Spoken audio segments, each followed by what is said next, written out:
Aduh, masih ke mute. Selamat malam semuanya. Selamat bergabung di streamer catur nomor 1 di Indonesia, guys. Welcome to channel RLCHESS, guys. Bentar aku kecil. Selamat bergabung semuanya.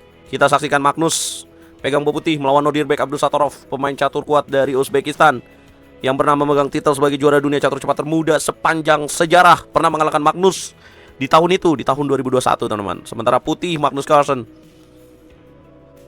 bermain dengan sedikit terbuka, teman-teman. Opening apakah ini yang dimainkan? Ada yang tahu? Ini adalah opening Queen Gambit Decline, Semitaras, Mainline, Exchange, Variation, Benteng C1. Magnus memiliki kekuatan 2 pion center, tapi Nodirbek Abdusattorov juga memiliki kekuatan dengan mayoritas pawn di sayap menteri. Bishop D3 dimainkan oleh Magnus Carlsen, menjaga pion petak center dengan ide berikutnya mengamankan raja. Apa langkah berikutnya yang akan dimainkan oleh Nodirbek Abdusattorov? Bishop keluar ke petak B7, menyerang petak center. Rokade dilakukan, kuda D7 natural move yang bisa dimainkan oleh hitam dengan tujuan menggeliat naik ke petak F6, menyerang pion di petak E4. Ya, kuda D7, saya rasa menteri F4 akan dilakukan manuver oleh putih dengan tujuan menteri mengganggu ke sayap raja dan juga membantu pergerakan dari benteng di petak C1, teman-teman. Selamat bergabung, di tap-tap layarnya, guys. Di like dulu, guys. Jangan berkedip. Kita saksikan pemain catur yang sering disebut sebagai the greatest of all time, Magnus Carlsen.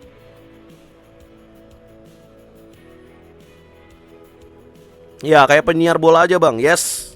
Biar nggak ngantuk dong. Kalau streamernya lemes, nanti ngantuk dong. Benteng F ke petak E1 dimainkan. Magnus lebih pilih menjaga petak senternya dulu. Diet live nggak, bang? Betul, lagi live diet. Silakan bergabung. Benteng ke petak C8. Teman-teman yang mau traktir minum streamernya, bisa klik link yang ada di kolom komentar, guys. Ya, benteng ke petak C8 dimainkan. Ya, hitam tak mau kalah dalam penguasaan file.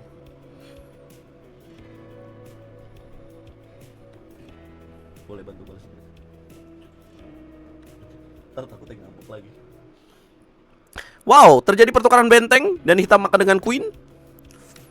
Apakah Magnus akan melanjutkan serangan dari sayap raja? Thank you Melo, gift-nya. Bang, ganti Hikaru versus Ian. Siap, Bastian Ibra. Nanti dulu ya, kita nonton Magnus dulu, dek. Ya, apa? Lanjutan dari partai Magnus. Apakah benteng geser ke petak C1 mengancam menteri?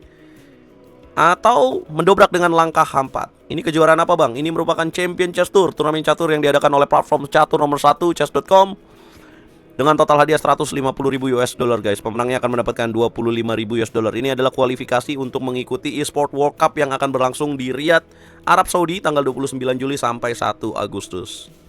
H3 dimainkan, langkah santai. Wah, kayaknya Magnus masih apa ya, ibaratnya bahasa gue mungkin cek ombak dulu ya. H3, langkah yang sangat safety, langkah yang kalem, quiet move ya, langkah sunyi ini. Ya, Gukes nggak main, Bang Rur. Gukes main, tapi dia berada di loser bracket setelah kalah kemarin. H6 dimainkan, dibalas dengan langkah sunyi juga membuka luff. Kenapa sih ini? Ini sebenarnya penting juga untuk dilakukan untuk membuat raja bisa naik ke petak H2 ya. Dengan tujuan tidak ada resiko untuk ancaman back rank mate atau skakmat baris akhir. Ini turnamen catur yang diadakan secara daring atau online, teman-teman. Ya, H6 dimainkan. Jadi mereka bermain di tempatnya masing-masing menggunakan PC dan mereka login ke akun chess.com mereka, guys. Ding main gak, bang? Ding main, tapi berada di loser bracket. Ya, silakan disupport, guys. Karena kalian sedang menonton streamer catur nomor 1 di Indonesia, guys. Mulai banyak streamer catur di Indonesia, tapi kalian tahu dong mana yang asik dan seru. Ya. Bang, nilai 0,5 maksudnya apaan, bang? Maaf nanya pemula. 0,5 itu hasil remis ya. Khusus GMK, bang? Enggak, kemarin ada kualifikasinya. Jadi ada 8 pemain yang undangan, termasuk Magnus Carlsen, Gukes, Ding Liren. Nah, itu pemain undangan. Nah, tapi ada 8 pemain yang lolos lewat jalur kualifikasi. Itu ada pemain top yang nggak lolos kualifikasi juga.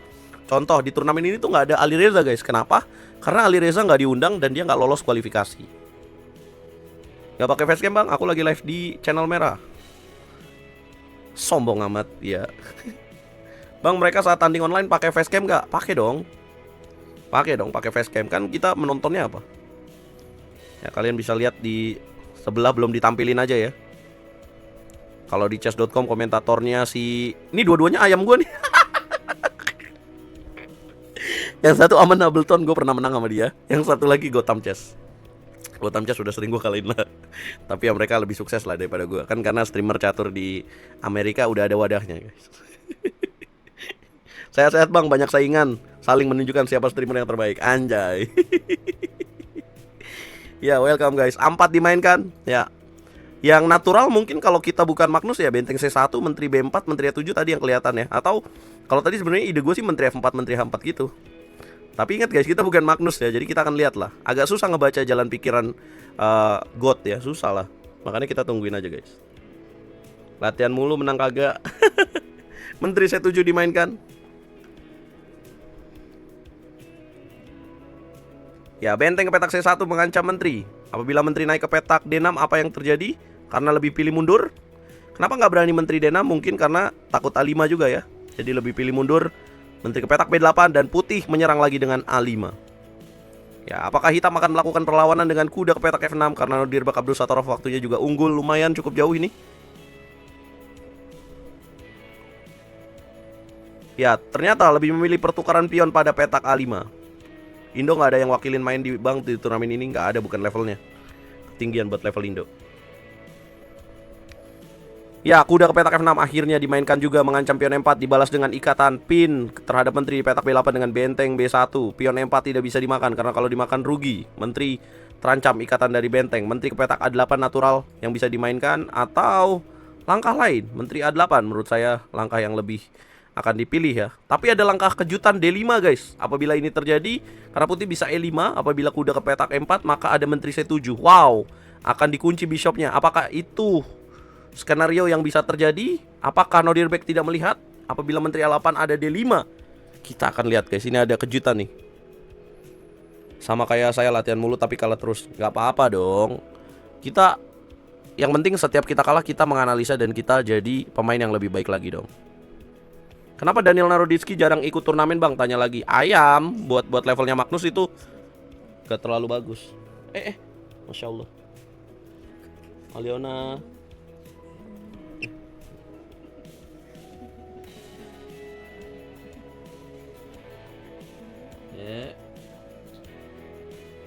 Bang, title Tuesday ke peringkat berapa kemarin? Jauh 60 Bastian. Oh ya, benar terjadi guys. Ya, dan menteri C8 tetap dimainkan langkah D5. Inilah kenapa kita menonton Magnus guys. Ya, kenapa Magnus gak mau ngambil pion petak A7 aja? Karena pion E4 nya juga kena guys. Ya, menteri A7 mengancam bishop. Bishop mundur ke petak A8.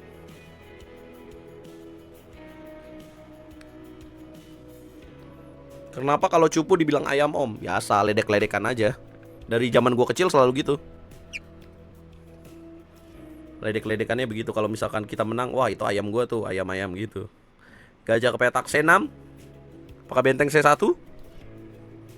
Ya, sama pion yes, natural move. 99,4% putih akurasinya, hitam 90%. Gila, 99% kalah, nyesek banget ya. Tapi lawannya emang ini banget sih.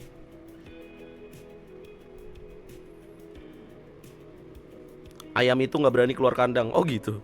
Nggak tahu gue, dari zaman gue kecil juga apa ya, ledek-ledekannya master di lapak atau di mana pasti ledek-ledekannya. Dia mah ayam, selalu gitu. Nggak pernah dia mah capung gitu, nggak pernah. Benteng C1. Ya, menteri B7 harusnya menghindari pin.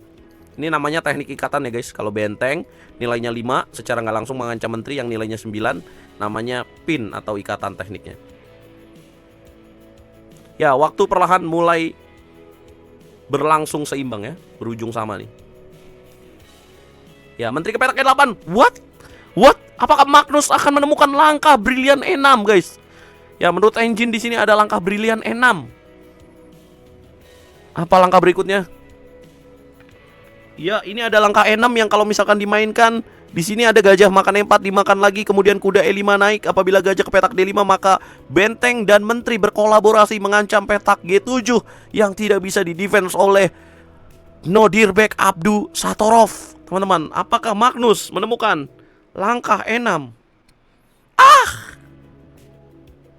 Ya, Magnus pun juga manusia guys. Magnus pun manusia juga guys. Ya, itu tadi engine menyarankan langkah E6 guys.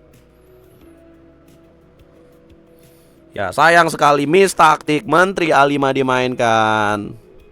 Bukan Nabi boy. Woi, nggak boleh. Nggak boleh bawa Nabi, nggak boleh. Kita kan lagi main catur. Menteri ke petak A5. Ini juga masih unggul buat Magnus. Slightly better for Magnus. Ojo lali di like dulu guys. Ojo lali di subscribe dan di support channel ini guys. Karena channel ini satu-satunya channel yang mendukung dengan menjadi sponsor Liga Catur Junior guys. Bekerja sama dengan Percasi Jakarta guys. Aku udah jadi sponsorship 3 tahun guys. Jangan lupa di support dan bantu supaya channelnya berimpact lebih besar lagi. Ya, ini pertandingan live ya. Menteri ke petak A5. Apa jawaban dari Nodirbek Abdusattorov? Buat teman-teman yang belum tahu, Abdusattorov ini siapa sih? Mukanya masih muda. Memang dia masih muda guys. Dan aduh, bunder guys. Ya, sama lagi Magnus terlalu cepat, Bung. Ya, harusnya ada taktik kuda D4 di sini guys. Apabila gajah ke petak A8, maka ada benteng C7. Menteri mundur lagi ke petak E8, maka dorongan E6 dengan tema seperti tadi bisa terjadi. Namun sayang sekali King Magnus menteri B6 dan benteng C7 malah langkah yang salah. Aduh, kok bisa? Menteri F5 salah lagi guys. Ya, dari beberapa langkah yang udah kita lihat, kedua pemain melakukan kesalahan dan membuat turun akurasinya. Sekarang 89%. Ya, misplay dibalas dengan misplay teman-teman. Menteri D4 mengancam bishop, mengancam pion di petak D5. Gajah ke petak D1 mengancam kuda. Kuda bisa lakukan ancaman pada pin yang sudah dilakukan oleh bishop dengan kuda D2. Time pressure. I'm not sure this is a time pressure because it's still 3 minutes ya. Ini masih jauh lah. Ini lebih karena keburu-buru aja sih. 3 menit tuh menurut aku bagi MAGNUSCARLSEN masih lama ya guys.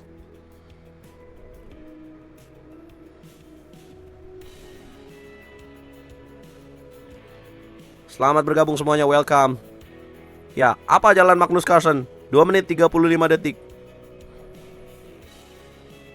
Nah, apakah Magnus memiliki pemikiran yang berbeda? Gajah makan E4 mendapatkan bishop di sini, tapi hitam bisa makan dengan pion dan mengancam kuda. Ya, MAGNUSCARLSEN ternyata memilih kuda ke petak H2. Ya, F2 tidak bisa dimakan karena ada queen dan putih merencanakan untuk F3 atau gajah makan kuda dan mendapatkan bishop. Waduh, di posisi yang sama ya.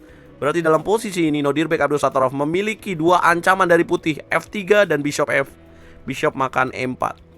Ya, F3 dapat dilakukan oleh MAGNUSCARLSEN. Hitam mungkin akan membalas kuda G3. Menteri dimakan, bisa kuda ke petak E2. Yes, F3 dimainkan, kuda G3.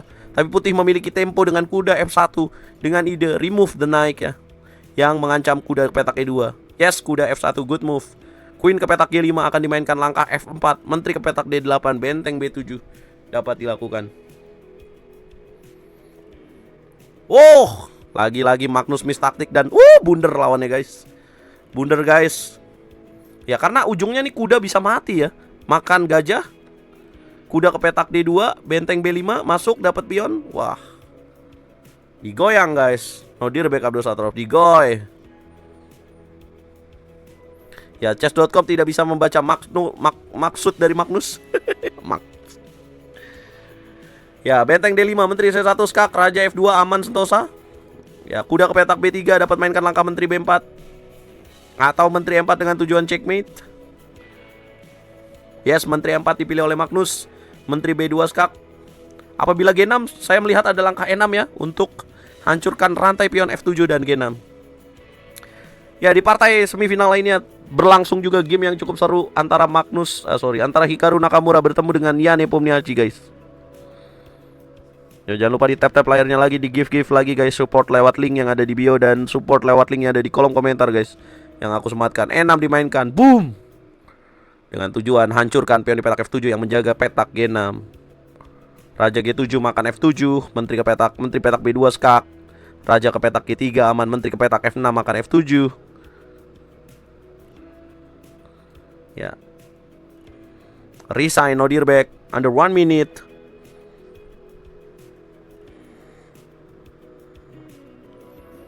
Menteri ke petak F6. Pion makan F7 skak. Raja ke petak G7. Bishop ke petak C4 dapat dilakukan. Mengunci kuda. Oh, ada lagi sacrifice the pawn apabila dimakan checkmate. Menteri ke petak H7 guys. Benteng F7, menteri G6. 3 pion, 1 pion, 2 pion. I think it's enough for white to win this game, to convert this game. How Magnus Carlsen convert this endgame? Bishop F5, raja ke petak G4, 3 pion lawan 1 pion, jelas unggul buat putih ya teman-teman. Benteng ke petak C6, raja bisa naik lagi ke petak H5 mengancam pion. Dalam koordinasi buah yang sangat ciamik yang dimainkan oleh Magnus Carlsen, tidak bisa diancam oleh kuda guys. Coba lihat. What a game. Ya tidak bisa. Benteng C8 ya, ada bishop, raja ke petak G7, G4 dimainkan, pion G5 menghancurkan double pawn, raja G5, kuda ke petak B7, gajah ke petak E4, F5, F6.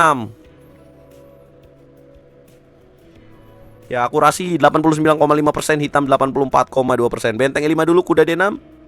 Ya Magnus mengunci petak E7 supaya ketika bentengnya kabur maka dia bisa lakukan skak F5 dapat dimainkan. Ya tapi harus hati-hati karena ada ide kuda F7, maka harus kabur dulu. Benteng C7. Ya balik lagi. Ya gajah ke petak E2, dia merubah arah.